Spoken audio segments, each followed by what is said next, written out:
Thank you. Meanwhile, fines for not wearing a mask and holding or attending a large gathering take effect next week. And in the meantime, towns and cities are still trying to figure out how to use these fines and orchestrate this whole thing. Channel 3 Eyewitness News reporter Mike Savino spent the day getting some answers. He is live right now in Bloomfield with more tonight. Mike?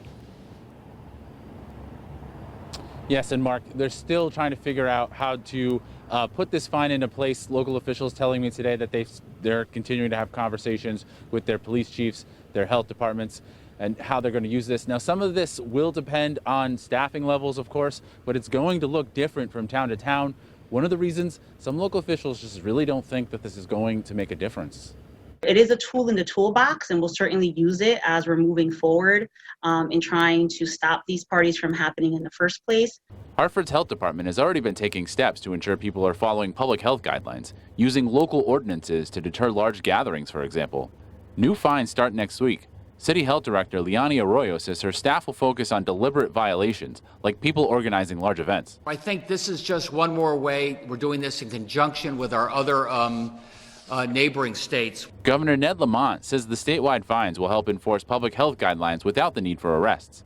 Violations include not wearing masks or attending large gatherings, more than 25 people indoors or 100 outdoors. Failing to wear a mask could land you a $100 fine. There's a $500 fine for planning large events, $250 for attending one. I think it's a little ridiculous, but because most people will wear a mask. But some local leaders question the need. Others are doubtful it will change the minds of people who refuse to follow public health guidelines. If they're aggressive and they're deciding they're not going to conform, you're on a whole nother level. The mask fine does not come into play. Those towns are still developing plans for issuing fines if needed. And in towns that are embracing the fine, officials still say they'll only use them on a case-by-case basis. Our police department cares a lot about community relations. They are not particularly inclined to go out and with a book of tickets.